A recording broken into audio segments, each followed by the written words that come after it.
Hi, good morning, my dear students. How are you this morning? I hope you are doing good. Now we will start our lesson, but before it, let we take the prayer first. Let us pray. Dear Almighty God, thank you for your blessing until this time.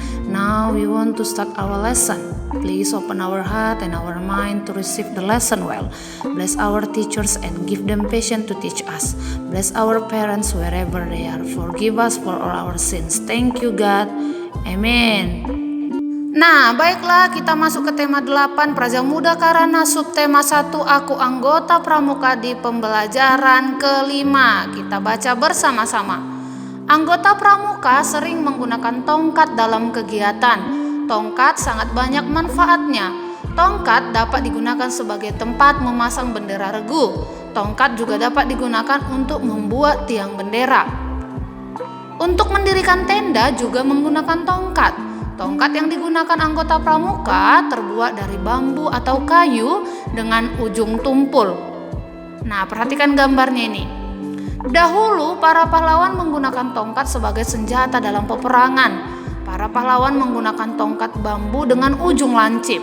Bambu dengan ujung lancip disebut dengan bambu runcing. Ujung tongkat ada yang tumpul dan ada yang lancip, dibuat sesuai dengan kebutuhan. Bentuk sudut juga beragam, ada sudut tumpul, sudut lancip, dan ada pula sudut siku-siku. Coba perhatikan penjelasan berikut untuk mengenal jenis-jenis sudut. Nah, perhatikan gambar berikut ini. Coba kita lakukan kegiatan berikut. Siapkan kertas, lalu lipatlah kertas menurut garis datar, lalu lipat menurut garis tegak. Maka akan terbentuk didapat pojok siku-siku. Gunakan pojok siku-siku yang telah kamu buat untuk menentukan jenis sudut. Nah, ini adalah contoh jenis sudut. Mari kita tentukan bersama jenis dari sudut itu. Nah, gambar yang pertama itu adalah sudut siku-siku. Adalah pertemuan dua garis tegak. Lalu yang kedua sudut lancip, dia agak menjorok ke dalam. Lalu sudut tumpul, dia menjorok keluar. Lalu ada sudut lurus. Nah, ketiga gambar ini nanti boleh kamu gambar di buku matematika kamu. Buat simpulan tentang macam sudut berdasarkan penjelasan sebelumnya. Sudut siku-siku adalah sudut yang memiliki besar sudut tepat 90 derajat. Sudut lancip adalah sudut yang memiliki sudut kurang dari 90 derajat. Sudut tumpul adalah sudut yang memiliki besar sudut di atas 90 derajat. Dan sudut lurus adalah sudut yang memiliki besar tepat 180 derajat. Nah, itu adalah untuk sudut. Perhatikan gambar sudut di bawah ini, tentukan macam sudut pada setiap gambar. Gambar yang pertama itu sudut lancip. Itu sudut lancip ya Kak, karena dia lebih kecil dari 90 derajat.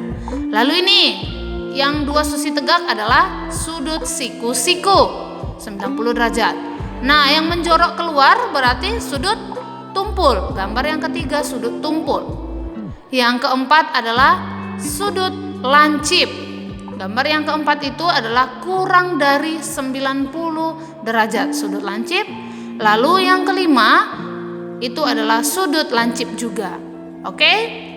Amati benda di sekitarmu, temukan benda yang membentuk sudut lancip dan sudut tumpul. Masing-masing 5 buah. Nah, berikut kita lengkapi tabelnya. Perhatikan tabel berikut ini. Sudut tumpul yaitu jarum jam yang menunjukkan pukul 5. Atap sekolah, laptop yang terbuka lebar, pintu lemari yang dibuka lebar, lalu penggaris segitiga. Sudut lancip. Nah, apa aja benda di sekitar kita yang terbentuk sudut lancip? Ujung pensil, jarum jam yang menunjuk angka 11, ujung pulpen, huruf A, dan ujung cutter atau ujung pisau. Nah, sekarang coba kalian perhatikan gambar berikut, amati gambar yang memiliki sudut. Nah, apakah gambar ini memiliki sudut? Perhatikan di situ adalah gambar dari pramuka. Iya, semuanya membentuk sudut. Oke? Tahukah kamu lambang apakah itu? Gambar tersebut merupakan lambang pramuka beberapa daerah di Indonesia. Gambar pramuka setiap daerah berbeda-beda. Ya, jadi keberagaman tersebut sesuai dengan keunikan dan keunggulan yang dimiliki setiap daerah. Meskipun demikian, tujuan semua anggota pramuka di Indonesia sama. Keberagaman lambang pramuka ini sesuai dengan semboyan negara kita, yang mana semboyan negara kita artinya adalah Bhinneka Tunggal Ika. Arti dari kata Bhinneka adalah beraneka ragam atau berbeda-beda. Kata tunggal berarti satu, kata ika berarti juga. Maka arti dari Bhinneka Tunggal Ika adalah berbeda-beda tetapi tetap satu juga. Semboyan ini digunakan untuk menggambarkan persatuan dan kesatuan bangsa Indonesia. Bangsa Indonesia terdiri atas beraneka ragam budaya. Bangsa Indonesia memiliki banyak bahasa daerah. Bangsa Indonesia juga terdiri atas berbagai agama dan kepercayaan. Keberagaman yang dimiliki Indonesia adalah kekayaan kebudayaan. Keberagaman harus disyukuri dan dipelihara. Nah, coba kita jawab bersama pertanyaan di bawah ini sesuai dengan bacaan sebelumnya. Yang pertama, semboyan negara Indonesia adalah Bhinneka Tunggal Ika. Yang kedua, semboyan tersebut dapat kita lihat di mana? Lambang negara Garuda Pancasila, yaitu pada pita yang dicengkram oleh burung Garuda. Oke, yang ketiga, arti dari kata Bhinneka adalah beraneka ragam atau berbeda-beda. Yang keempat, arti dari kata tunggal adalah satu.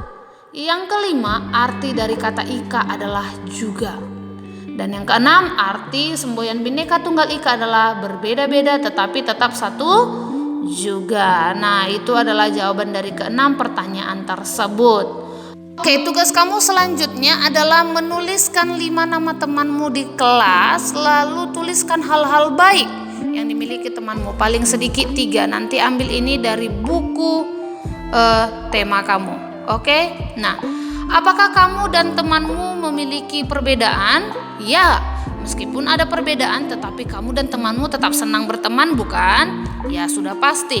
Meskipun banyak perbedaan tetapi ada banyak persamaan yang kalian miliki. Keberagaman membuat situasi menjadi lebih indah. Meskipun berbeda, kalian harus tetap saling menghargai dan saling menyayangi. Meskipun berbeda, kalian harus tetap saling menghargai. Kita semua makhluk ciptaan Tuhan. Menerima perbedaan merupakan bentuk syukur kepada Tuhan. Nah, demikian untuk pembelajaran kita. Maka mari kita tutup dengan doa. Now let we take the pray. Let us pray. Dear Almighty God, thank you for your blessing until this time. Now we have finished our lesson and we want to continue our activities. Please bless us, bless our teachers and our parents. Forgive us for all our sins. Thank you God. Amin. Oke, sampai di sini video pembelajaran kita untuk hari ini. Kerjakan tugas kamu secara mandiri ya nak. Tetap semangat, tetap jaga kesehatan. Bye-bye.